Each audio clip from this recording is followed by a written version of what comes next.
जय हिंद दोस्तों, स्वागत है आपका आपके YouTube चैनल सरकारी जॉब एंड जॉब पर। दोस्तों बात करते हैं एक नई भर्ती के बारे में, जो सेना भर्ती है उसके बारे में बात करते हैं। इसके जो 3 साल के लिए सेना भर्ती की जो प्रक्रिया थी उसके बारे में सूचना आई हुई है, तो इसके बारे में बात करते हैं। जैसा कि आपको स्क्रीन पर दिख रहा होगा, 7 अप्रैल यानी आज ही की ये खबर आई हुई है।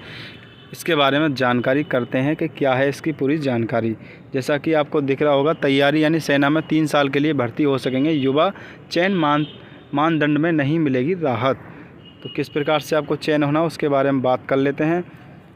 भारत के उन हज़ारों युवाओं के लिए अच्छी खबर है जो लंबे समय तक सेना में भर्ती हुए बिना भी सैन्य जीवन का अनुभव हासिल करना चाहते हैं।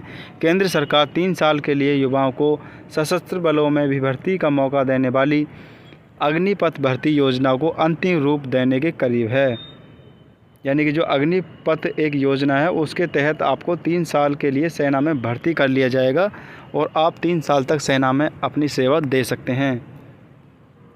आगे बात करते हैं। 2 वर्ष पूर्व लाया गया था प्रस्ताव, यानी 2 वर्ष पहले ये योजना आई थी जो अग्निपथ योजना है, लेकिन जब से कोई भर्ती हुई नहीं है। अब इस पर एक नोटिस फिर से आ गया है, हो सकता है जल्दी इस पर कोई भर्ती हो जाएगी। इस बाबत प्रस्ताव 2 साल पहले 2020 में लाया गया था। सूत्रों ने कहा कि सेना के 3 अंगों में अग्निपथ या टूर ऑफ ड्यूटी स्टी स्कीम पर चर्चा अंतिम चरण में है। प्रस्तुत दी जा रही है कि तीनों बलों के अधिकारियों ने इस स्कीम का समर्थन किया है। सूत्रों का कहना है कि बलों के पास विशिष्ट कार्यों के लिए विशेषज्ञों की भर्ती करना का विकल्प भी होगा। यानी कि जो सेना के तीनों सेना हैं उनके जो मुख्य अधिकारी होते हैं, जो बड़े अधिकारी होते हैं, उन्होंने भी कहा है कि ये ठीक है, आप 3 साल के लिए भर्ती कर सकते हैं। उन्होंने भी इस प्रस्ताव को स्वीकार कर लिया कि ये ठीक है, हम इसका समर्थन करते हैं। आगे बात करते हैं। 3 वर्ष के बाद भी कर सकेंगे नौकरी। इसके बाद रक्षा बलों के पास उनमें से कुछ को सेवा में रखने का विकल्प होगा। यानी कि आप 3 वर्ष तो आप अच्छी नौकरी करते हो, आपका रिकॉर्ड अच्छा रहेगा, तो आपके लिए से लाइफ टाइम मतलब नौकरी पर रखने का एक अच्छी जो आपका अगर कैरेक्टर रहेगा तो आपको रख सकते हैं, परमानेंट जॉब दे सकते हैं।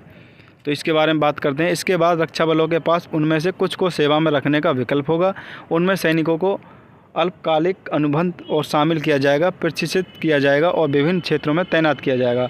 यानी कि अगर आपका रिकॉर्ड अच्छा होगा, आप अच्छे से 3 साल तक निभा पाओगे, तो आपको परमानेंट रख लिया जाएगा। उसके लिए आपको फिर से अच्छे प्रकार से ट्रेनिंग दी जाएगी और आपको सेना में ले लिया जाएगा। आगे बात करते हैं। प्रारंभ में 100 होंगी रिक्तियों की संख्या। शुरुआत में रिक्तियों की संख्या लगभग 100 होगी, जिसे बाद में बढ़ाया जा सकता है। हालांकि यह इजराइल जैसे कुछ देशों की तरह सैन्य भर्ती नहीं होगी। चयनित उम्मीदवारों को अधिकारी या अन्य रैंक के रूप में राष्ट्र की सेवा करने का मौका मिलेगा।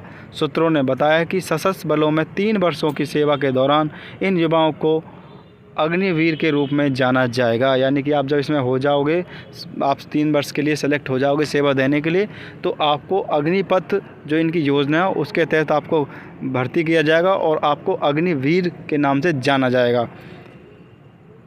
आगे बात करते हैं। कर्मियों की कमी दूर करना मकसद। यानी कि जो कर्मी होंगे, जो कर्मचारी होंगे, उनकी जो कमी है उसको पूरा करेगी।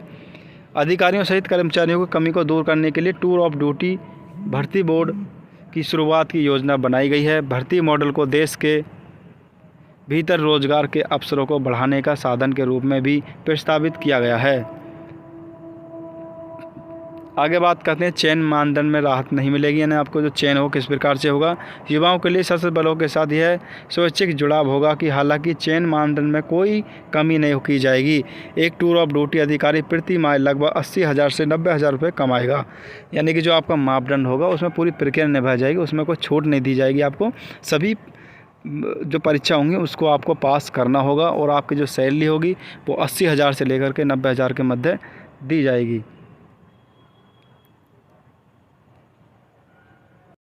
आगे बात करते हैं।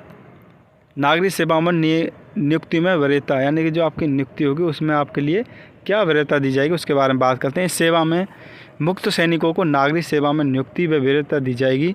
कई कॉर्पोरेट्स ने अग्निवीर की सेवा का लाभ उठाने में रुचि दिखाई है, क्योंकि उन्हें सैन्य प्रशिक्षण अनुशासित जनशक्ति से लाभ मिलेगा।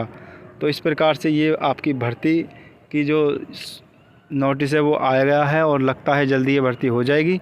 अगर आप चाहते हो ऐसे ही सभी भर्तियों के बारे में आपको जानकारी मिलती रहे तो आप हमारे चैनल को सब्सक्राइब कर लें और बेल आइकन को दबाना ना भूलें ताकि नेक्स्ट वीडियो आप तक पहुंच सके। दोस्तों इस वीडियो में इतना ही, मिलते हैं नेक्स्ट वीडियो में नेक्स्ट भर्ती के साथ। तब तक के लिए थैंक यू, धन्यवाद।